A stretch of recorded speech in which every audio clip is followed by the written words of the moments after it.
Жижиг дунд үйлдвэрийн тухай хуулийн шинжилсэн найруулгын төсөлд санал авах хэлэлцүүлэг өнөөдөр боллоо.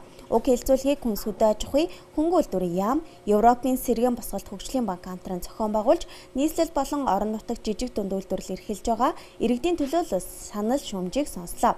Жижиг дунд үйлдвэрийн тухай хууль дэмжлэгийн талаарх бодлого, үндсэн чиглэлийг тусгасан тунхаглалын шинжтэй заалтууд хуулийн 3-1-т тэнцэж байгаа байдлыг өөрчлөн найруулсан гэдгийг холбогдох албаныхан онцолж байлаа. Зарим аж ахуйн нэгжүүд бас ингээд үйл ажиллагаа сайжрах хэрэгээр туслан дэмжлэг авах хэрэгээр цар хүрээний томорч байгаа. Эдийн засгийн бас томорч байгаа. Гэтэл нөгөө 2.5 тэрбумаас дээш борлуулалтын орлоготой болчих юм бол жижиг дунд үйлдвэр ангилаас гараад дэмжлэг авч чадахгүй болчихж байгаа.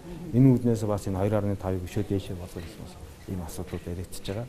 Гэхдээ бол бидний бас энэ хуулийн нэг концепцуд бичлээс жижиг рүү, жижигээс дунд руу, дундаасаа дээш том үйлдвэр болгоцсон дэмжлэг үзүүлэх зорилготой. Түүнээс биш бүх үйлдвэрийг энэ ангид тамруулаад дэмжлэг асуудал биш. Тэр үйлдвэрийг өсөж дэмжиж цаашаа бие даасан том үйлдвэр болохын тулд энэ хуулийн бас нэг үзэл санаа хэлэх байна. За олон улсын одоо ер нь жижиг дунд бизнесийг хамгаалдаг хуулиуд ямар байдгийг тэгээд манай одоо энэ шинжилсэн найруулга энэ хуулийн төслүүдтэй хэр уялдаатай байна одоо гэсэн харьцуулалт хийсэн. За ер нь бол харьцуулалт хийхэд бол манай хууль бол одоо нэг ихтэй гажсан одоо тий одоо буруу зүйлд орсон гэсэн бол юм байхгүй. Тин чи одоо юу гэдэг яг ийм байх ёстой гэсэн бас тийм дүрм журм байхгүй. Улс орон болгон мэдээж өөрийнхөө нөхцөлд тааруулж энэ хуулийг гаргадаг.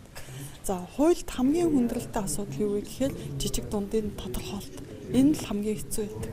Өнөөдрийн хэлэлцүүлэгт үйлдвэрлэл эрхлэгчдийг төлөөлн дуу хоолойгоо хүргэдэг холбоотын төлөөллүүд идэвхтэй оролцсон юм а. За тухайлбал Монголын 21 аймаг 365 сум, Улаанбаатар хотын 9 дүүргийн жижиг дунд үйлдвэрлэгч баялаг бүтээгчдийг бодлогоор дэмжиж ирсэн баялаг бүтээгчдийг дэмжих холбооны төлөөллүүд оролцсон юм а. Тэд жижиг дунд үйлдвэрийн тухай хуулийн шинжилсэн найруулгын төсөлд өндөр ач холбогдол өгч хэлэлцүүлэг болохын өмнөхөн 2 удаа удирдах зөвлөлөө хуралдуулан саналаа нэтгснээр уг хуулийн төслийн хэлэлцүүлгийн үеэр саналаа оруулсан юм а. За тухайлбал зээлийн батлан даалтын сан, жижиг дунд үйлдвэрийг дэмжих сангийн зарцуулалтыг хуулийн төсөлд нэмэлтээр оруулах шаардлагатай гэж хэлж байсан юм а. Зээлийн батлан даалтын сан гэж байдаг, мөн жижиг дунд үйлдвэрлэлийг хөгжүүлэх сан гэж дэмжих сан гэж байдаг. Эдгээр сангуудын одоо үйл ажиллагааны талаар бол энэ хуулинд бол оруулж өгөх зүйтэй юм шиг санагдаж байна. Ягаад гэвэл манай жижиг дунд бизнес эрхлэгч баялаг бүтээгчд бол бизнесийн одоо санхүүгийн дэмжлэг маш чухал байдаг. За ингээд үйлдвэрлэлээ эхлээд ажлын дараа бол борлуулалт нь аягүй чухал.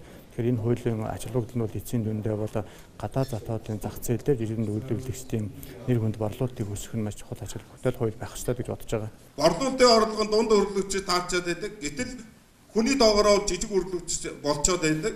Тэгэхээр жижиг үйлдвэрлэгчийн одоо тэр болцлыг хангах болцоод байдаг. Хоёрдугаарт энэ нь бас одоо тэр зөрчлийн тухай хуулийн дээр нэмэлт өөрчлөлт оруулахаар энэ санал явж байгаа юм байна лээ. Зөрчлийн тухай хуулийн дээр болохоор одоо хүний доогоо мэдээлээгүй бол зөрчил үүснэ гэдэг. Тэгэхээр одоо энэ нь бас айгүй хүндрэл учруулах юм байна. Энийг бас янзлах хэрэгтэй байна. Одоо яригдж байгаа дээрх хуулийн шинжилсэн найруулгын төсөлд жижиг дунд үйлдвэр эрхлэгчийн ангиллыг тодорхой болгохоор хэд хэдэн заалт орсон нь үйлдвэрлэл эрхлэгчдэд учир дутагдaltaй байгааг хэлж байлаа. За тухайлбал 9 хүртэлх ажилтнтай жилийн борлуулалтын орлого нь 250 хүртэлх сая төгрөгт багтдаг. Аж ахуйн нэгжийг бичил бизнес эрхлэгч 10-аас 50 хүртэлх ажилтнтай 500 сая хүртэлх борлуулалтын орлоготой бол жижиг бизнес эрхлэгч 51-аас 200 хүртэлх ажилтнтай 2.5 тэрбум хүртэлх борлуулалтын орлоготой бол дунд бизнес эрхлэгч гэх мэтээр ангиллахаар тусгасныг хэлэлцүүлэгт оролцогчдын дийлэнх нь шүүмжилж байсан юм а. Ангиллуудыг гаргаж ирсэн байна л да. Жишээ нь одоо ажилтнаар нь болон орлогоор нь ангилаад бичил жижиг дунд гэж одоо ангилж байгаа юм тийм. Энэний одоо бид шиг үндслүүдийг бол бас асуух гад байж байна. За ягаад одоо жишээлх юм бол жижиг дээр ажилтны тоог болон орлогын дүнг ингэж харьцуулж ангилсан байна. Тэгээд энэ гуравт ангилалд ороогүй тохиолдолд болвол ажилтны тоог үндэслэн гэдэг заалттай байж байгаа ч тийм. Манай компаниуд болохоор одоо жишээ нь ажилтны тоогоор харьцуулах юм бол өөр ангилалд нь орчих гээд борлуулалтын орлоготой харьцуулахад бас өөр ангилалд нь орчих гээд байгаа байхгүй.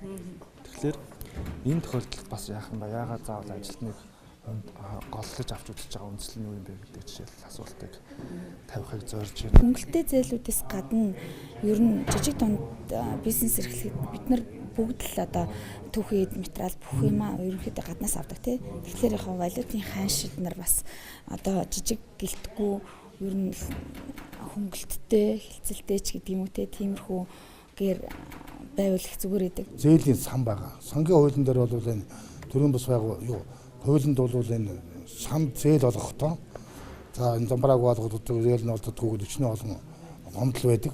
Тэгвэл энэ сангийн олгод зээлийн хурлын бүрэлдэхүүн тул төрийн бас байгууллагын төлөөлөл оруулах ямар вэ гэсэн хуулийн санал байж байна. 3.5 тэрбум төгрөгийн борлуулалтаа аж ахуйн нэгж 50 хүнтэй байвал яах юм? 59 хүнтэй байвал яах юм?